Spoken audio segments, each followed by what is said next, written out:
BAPS Swaminarayan સંસ્થાના 15,666 બાળકો અને બાલિકાઓએ સત્સંગ દીક્ષા ગ્રંથના 315 સંસ્કૃત શ્લોકોના મુખપાઠ સાથે સર્જ્યો અનોખો ઇતિહાસ।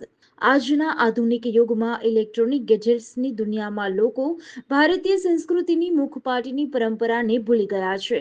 ભારતના ભવ્ય સાંસ્કૃતિક વારસા સામે દ્રષ્ટિ કરીએ તો જણાય છે કે ઋષિ મુનિઓના આશ્રમમાં બાળપણથી જ બાળકોને મુખપાઠ દ્વારા સંસ્કારિત કરવામાં આવતા કે જેના પરથી તેમના ઉત્કૃષ્ટ ભવિષ્ય કંડારવાનો એક મજબૂત આધાર તૈયાર થતો હતો। તેમાંથી જ ભારતને મહાન રાજાઓ, વિદ્વાનો, પંડિતો, વૈજ્ઞાનિકો અને ઋષિમુનિઓ મળ્યા છે। આજે ટેકનોલોજીના અસંયમિત ઉપયોગથી સુસંસ્કારોને ભૂલતા આ યુગમાં મુખપાઠની પરંપરાથી આજના બાળકો ગભરાઈને દૂર રહેવાનું પસંદ કરે છે। પરંતુ આપણી સનાતન વૈદિક પરંપરાને બીએપીએસ સ્વામિનારાયણ સંસ્થાના વર્તમાન ગુરુવર્ય પરમ પૂજ્ય મહંત સ્વામી મહારાજે ફરીથી જીવંત કરી બતાવી છે। ગત વર્ષે દિવાળીના દિવસો દરમિયાન તેઓએ એક સંકલ્પ જાહેર કર્યો હતો કે આવતી દિવાળી સુધીમાં બીએપીએસ સંસ્થાની બાળ સંસ્કાર પ્રવૃત્તિના 10,000થી વધુ બાળ બાલિકાઓ સંસ્કૃતમાં સત્સંગ દીક્ષા ગ્રંથ મુખપાઠ કરે। આ સંકલ્પ તેઓએ એક પત્રના માધ્યમ દ્વારા તેઓએ વ્યક્ત કર્યો હતો। સત્સંગ દીક્ષા એક એવો અભિનવ સંસ્કૃત ગુજરાતી ગ્રંથ છે જે મહાન સંત વિભૂતિ મહંત સ્વામી મહારાજે સનાતન શાસ્ત્રોના સાર રૂપે 315 શ્લોકોમાં પ્રસ્તુત કર્યો છે। સદાચાર, વ્યસન મુક્તિ, પ્રામાણિકતા અને ચારિત્ર્ય વગેરે નૈતિક મૂલ્યો, ભક્તિ, સત્સંગ, સદવાચન વગેરે આધ્યાત્મિક મૂલ્યો, ભેદભાવ વિના સંવર્જન, સમ-આદર, સંવર્ધન, સમ-આદર, રાષ્ટ્રીય ભાવના વગેરે વિવિધ પ્રેરણાઓ આ ગ્રંથ દ્વારા તેઓએ જનસામાન્યમાં સિંચવાનો પુરુષાર્થ કર્યો છે।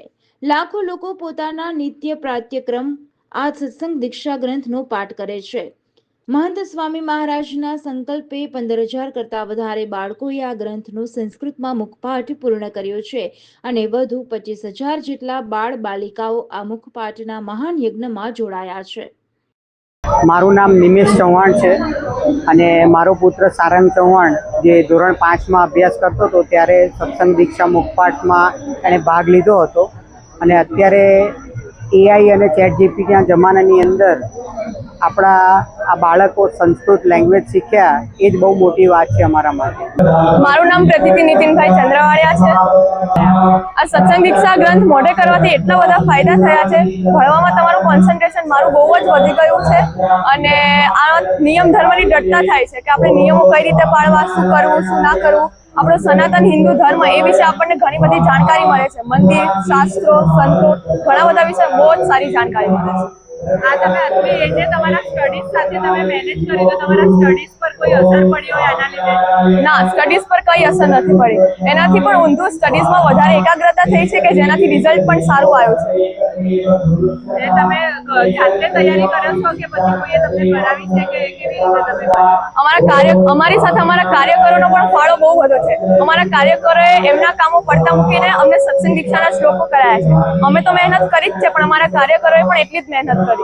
અને તમે આ બધું તમારા ગુરુને રાજી કરવા જ કર્યું છે। તમારા ગુરુએ એટલો મોટો ટાર્ગેટ આપ્યો હતો એ તમે સફળ કરવા માટે કર્યું છે। અમારા ગુરુએ અમને એવો ટાર્ગેટ આપ્યો હતો કે આપણે 10,000 બાળ બાલિકાઓ કરવા છે પણ અમારામાં એટલી ધગશ હતી, અમને એટલા રાજી કરવા હતા કે અમે 15,666 બાળ બાલિકાઓએ આ કર્યા છે મુખપાઠ सत्संग दीक्षा श्लोक।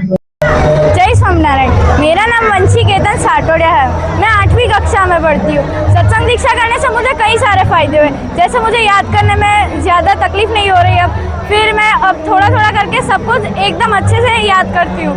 फिर मेरे मार्क्स में भी अच्छा सा दिखावा आ गया कि हाँ सत्संग दीक्षा करने से याददाश्त बढ़ गई मेरी, तो मेरे मार्क्स में भी इम्प्रूवमेंट आ गया। सत्संग दीक्षा लर्न करने से मेरे जीवन में बहुत सारे फायदे हैं। लाइक मेरे मम्मी पापा सत्संग दीक्षा करने के बाद बोलते हैं कि मैं बहुत संस्कारी हो गई। मेरे कार्यकर्ता बोलते हैं कि मैं सत्संग में आगे बढ़ गई। सत्संग दीक्षा करने से मेरा ज्ञान भी बढ़ा और मुझे सत्संग 3 साल से प्रमुख स्वामी महाराज शताब्दी महोत्सव में मुझे सत्संग हुआ था, पर मोहन स्वामी महाराज की कृपा से मैं सत्संग दीक्षा भी करती हूँ, सभा भी चलाती हूँ और सत्संग में भी आ गई हूँ। जय स्वामीनारायण। जय स्वामीनारायण। हूँ मेहुल चौहान।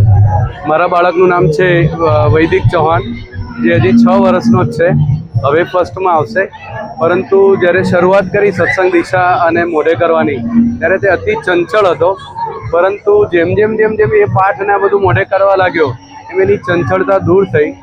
ખાસ તો નાનો હતો અને બધાનો લાડલો હતો, એટલે બધાનું માનવું, તોફાન કરવું, પરંતુ ખબર નહીં કઈ રીતે એટલે જેમ આગળ શ્લોક એ તૈયાર કરતો ગયો એમ એની ચંચળતા ઓછી થતી ગઈ, બધાનું માનતું થયો અને ખાસ તો એને સત્સંગમાં અમારા કરતાં પણ એની રુચિ વધી ગઈ. કદાચ અમે કોઈ જગ્યાએ નાનકડી કોઈ ભૂલ કરીએ તો કે ના ભાઈ અહીંયા આ પપ્પા બાકી રહી ગયો અથવા મમ્મી આ બાકી રહી ગયો, આપણે આ કરવાનું જ છે. સત્સંગની અંદર પણ એની દ્રઢતા એ વધારે થઈ.